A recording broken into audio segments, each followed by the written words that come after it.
Here we go. Revelation 1, 9 to 20. I, John, your brother and companion in the suffering and kingdom and patient endurance that are ours in Jesus, was on the island of Patmos because of the word of God and the testimony of Jesus. On the Lord's day I was in the Spirit, and I heard behind me a loud voice like a trumpet, which said, "Write on a scroll what you see, and send it to the 7 churches, to Ephesus, Smyrna, Pergamum, Thyatira, Sardis, Philadelphia, and Laodicea." I turned around to see the voice that was speaking to me, and when I turned, I saw 7 golden lampstands. And among the lampstands was someone like a son of man, dressed in a robe reaching down to his feet, with a golden sash around his chest. The hair on his head was white like wool, as white as snow, and his eyes were like blazing fire. His feet were like bronze glowing in a furnace, and his voice was like the sound of rushing waters. In his right hand he held 7 stars, and coming out of his mouth was a sharp, double-edged sword. His face was like the sun, shining in all its brilliance. When I saw him, I fell at his feet as though dead. Then he placed his right hand on me and said, "Do not be afraid. I am the first and the last. I am the living one. I was dead, and now look, I'm alive forever and ever. And I hold the keys of death and Hades. Write therefore what you have seen, what is now, and what will take place later. The mystery of the 7 stars that you saw in my right hand, and of the 7 golden lampstands is this. The 7 stars are the angels of the 7 churches, and the 7 lampstands are the 7 churches." Hi everyone, welcome to our teaching this week. We're in Revelation chapter 1 as we're thinking again about life. Jesus says that I have come so that you can have life and have it to the full. And in John's Gospel, we saw that Jesus was recorded making these bold statements about himself. I am the good shepherd, I am the vine. And last week we saw that sort of continued as the resurrected Jesus encountered the Apostle John, and we saw him introduce himself as the Alpha and the Omega. And in the following verse 18, we see this idea of the living one being associated with Jesus too. And so as we've been looking at life and what it means to have a fulfilled life, we've been exploring these various aspects that sort of make up a holistic experience of being fulfilled. And we've also been trying to consider each week that there are many people who would genuinely say that their life is fulfilled, that these various spiritual needs of meaning, purpose, belonging, strength, hope are actually satisfied from their perspective via real relationships, earthly pursuits, and physical possession. When they are satisfied by earthly things, they always remain vulnerable. Today, as we finish off this sort of picture of a life to the full, we're thinking of the idea of being empowered. And for me, I was thinking back to when I first got my P plates. It was sort of a very nerve-wracking experience. I think I stalled it once in the exam, so I was unsure whether or not I'd be able to get my license. And it was this great sense of relief when the instructor came out and said I had my license. But once I had my license, I was actually gripped by fear because now the world was my oyster. At that point, I had my own car. I'd saved up after many years working at McDonald's to have a Laser TX3. And with this newfound validation of this license that I was allowed to be on the road by myself, I thought, where else to go if I'm going to go to my mate's place? So I reckon I stalled it about 8 times, thinking to myself, how have I got a license? But there's something that our sense of feeling empowered and being able to have our own autonomy, it comes when we have both material possessions as well as external respect and validation. So for many of us, our work is a real sense of being and feeling empowered. And it's a real blessing when we've got that. there's a sense that we can now choose where we're going to invest ourselves. And so for many people, moving out of home is this really key moment of having that sense of empowerment, being satisfied. Maybe in the workplaces when you graduate to becoming the boss, or that you start your own business and you are the boss. Or maybe it's those times when you pay off the mortgage, or you get fit physically, you're able to go for that walk or compete in that event that in the past you weren't qualified for. But if our need to be empowered is purely satisfied by earthly things, then the last couple of weeks has shown to all of us how vulnerable that need is of being sustained. I don't know what it would be like to get your P plates about 3 weeks ago, to sort of have this validation that you are now allowed to be on the roads, but then you're not allowed to go and drive and associate with any of your friends.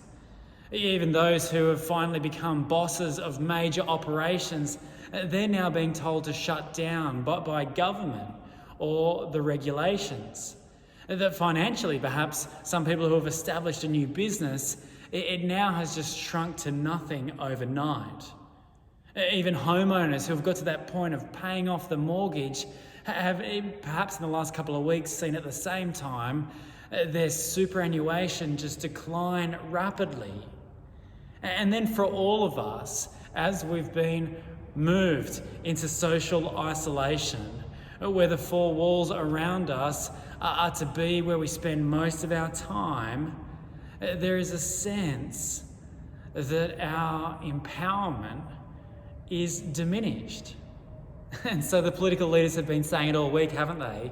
You just can't do that anymore. They've been trying to unpack in a really clear and unambiguous way about the things that you can and can't do. They've been talking about good things, exercise, connecting with friends and family, helping people out. There's just many, many situations that we normally just take for granted that we now can't do anymore. And we don't really like it, do we? We don't like that message that you can't do it anymore. And now some have been overtly rebellious against the instructions that the government has led in the last week or so. But I think even those people who have been advocating for a more extreme shutdown, they've been imploring people to get in their homes, and perhaps they've been self-isolating for longer.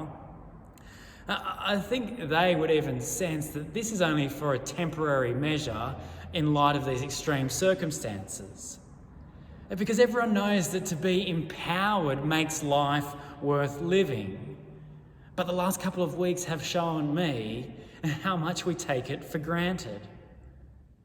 You see, when our empowerment comes through some kind of professional or academic accreditation, when it comes from the accumulation of material possessions, then we're always in a vulnerable situation.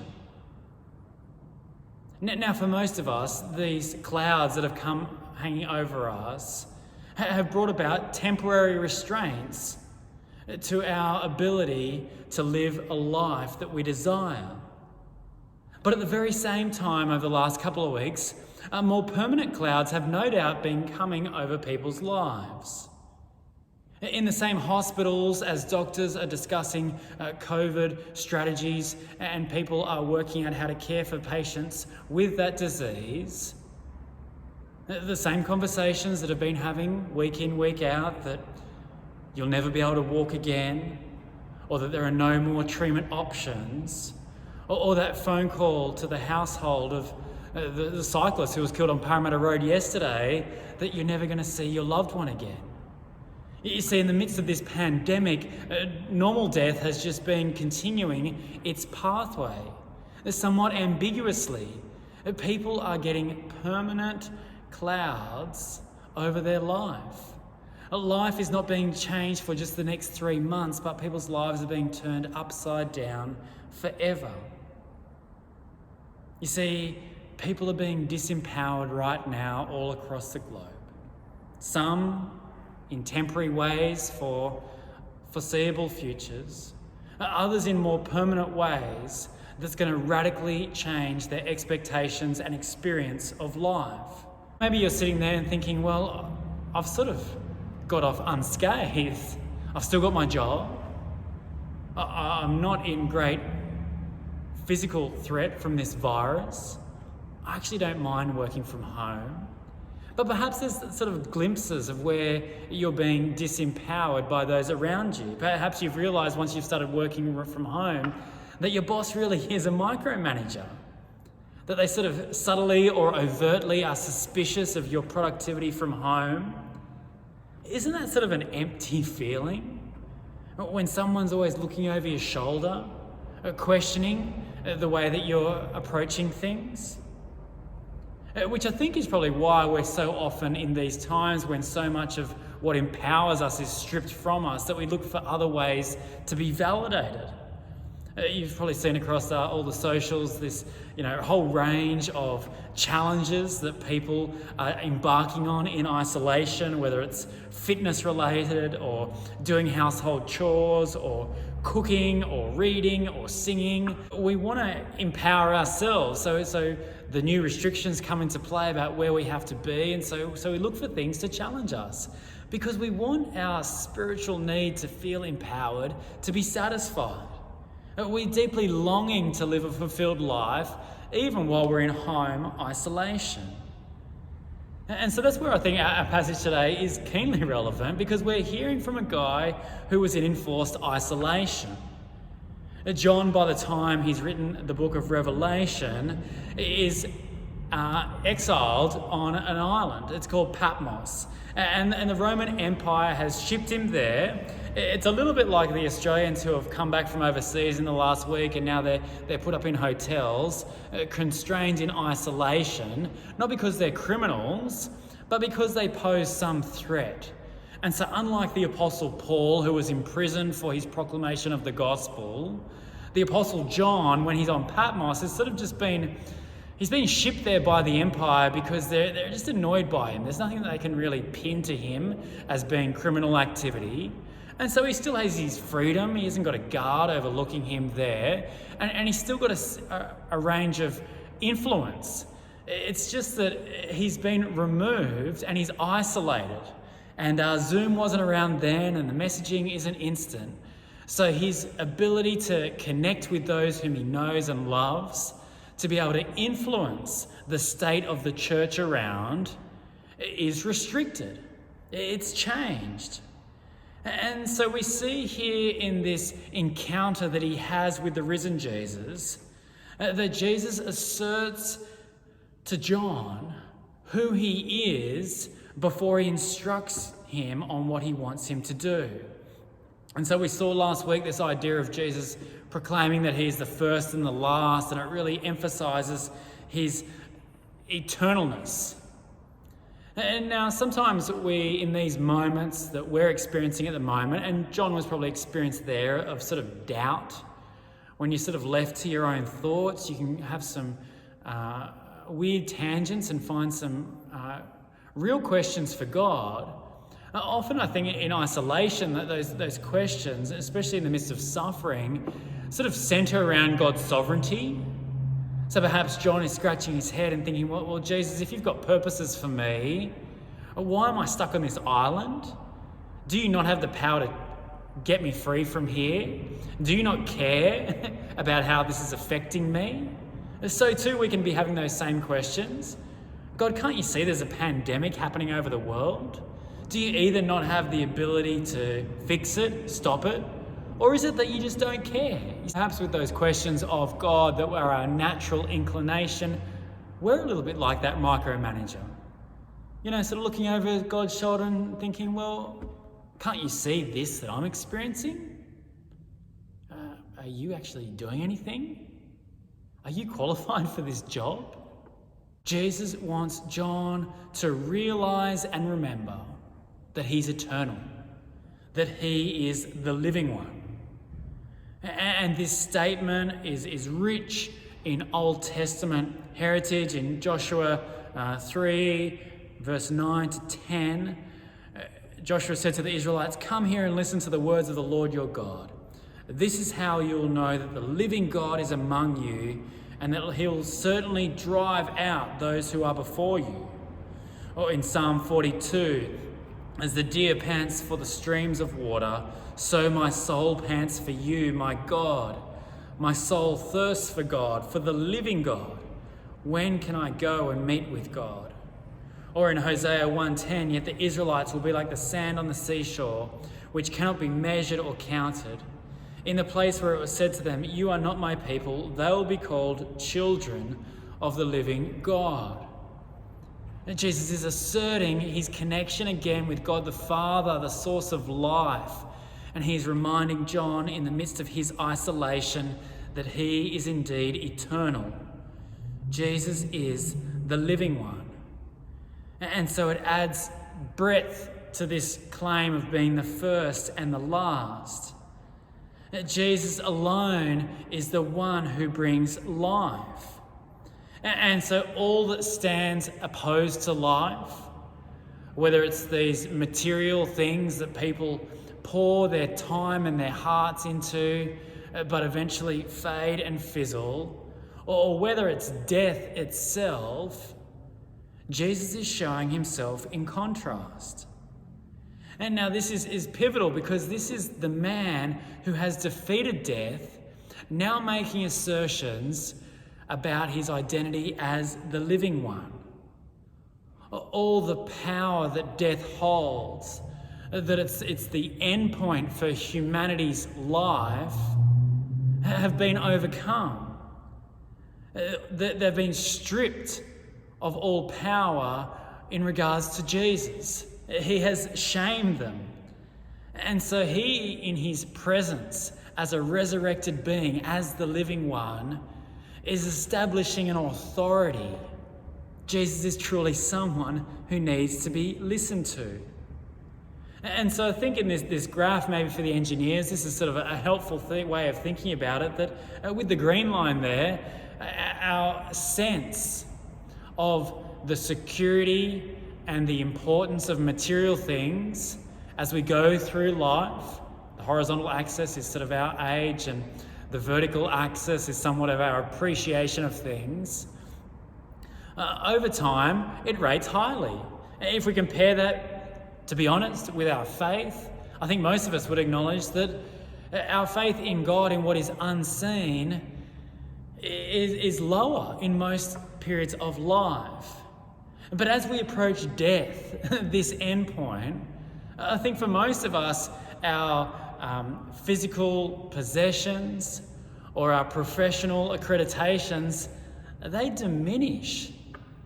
Relationships still seem to matter, but so much of the things that gave us a sense of empowerment, just by the end of life, they really hold for little. And what Jesus is offering is an ascending sense of connection and significance. And he's offering something that even is beyond the red dot, which, death. He, as the living one, is offering a hope in something that truly lasts, a life that truly matters. And just as the physical things in this life ebb and flow, but generally, I think for most of us, hold a greater weight experientially in our lives than the spiritual, Jesus also is the living one over the spiritual baggage that we have. And Jesus talks about death and Hades, and death, I guess, is dealing with the obvious physical fate that we all face, and Hades is this sort of allusion to our soul, that death happens to our bodies physically, but what happens spiritually to us? And sometimes we talk about, I'm going to carry that to the grave, or the scars that they carry when people have hurt us deeply, or the things that we often just talk about, well, that's my baggage. That's the kind of stuff that the living one isn't bound by, but he can actually carry. Here that for John, as he's isolated, as he's removed from his sphere of influence, as he's got all these obstacles around him for him being to see how he can execute his role in God's plan, Jesus' assertion as the living one is this sense of confidence that he can overcome the physical barriers that John is aware of, as well as the spiritual baggage that he might be carrying. And this word that Jesus gives to one of his closest friends and most devoted followers is a word that's for us too. But it's a word that will only take hold when we come to Jesus in the right way. We saw last week how John responds to this vision of Jesus, and it's a pretty crazy vision. It'd be interesting drawing for the kids maybe to try and capture what John sees and passes on. But there's an awe that is experienced by John. And that's no surprise when he's in the presence of the glorious risen Jesus. And there's a right terror. But Jesus, the one who holds the stars of the world in his hand, he puts a hand on John's shoulder and brings comfort. Again, it's the comfort of being with the strongest guy in the room, or knowing that you've got the toughest player on your team on the field. And Jesus has shown his strength by overcoming death, by bringing about forgiveness of sin so there can be a moral cleansing. And so we're going to see how Jesus is going to use John in a couple of months' time. In June, we're going to look at chapters 2 and 3 of Revelation. But the encouragement for John here is that Jesus is going to provide the comfort that he needs. That God can still use John despite the unlikeliness of his situation, irrespective of the obvious obstacles that John experienced. And also, it's a helpful reorientation. You see, difficult circumstances often lead us to be that micromanager, to ask questions about God, about his sovereignty. Are you powerful? Do you really care? Jesus is clear that John's current misfortune, his current suffering, are not punishment for things that he has done. Jesus draws near to him in all of his glory and brings comfort. Comfort in the words that he is the living one, that he is eternal. And so he's inviting John in the midst of his isolation to place his current circumstances with an eternal outlook. Friends, has your outlook these last couple of weeks been too small? No doubt, there's been so much change. There is so much uncertainty. The newsfeed is changing by the hour. But no matter how crazy life gets, no matter how isolated we are or disempowered we feel, we need to place our present context in an eternal time frame. We need to do that if we've got our eyes on Jesus and that we're seeing him in all his glory and that we're believing that he is the living one and that we are wanting to follow him in every aspect and in all situations of our life. Friends, perhaps you're overwhelmed today because you're not looking far enough ahead.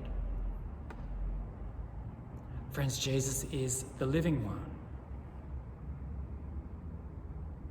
Now, there's a whole range of experiences that people are having right now, and we need to work hard to be loving and caring for each other.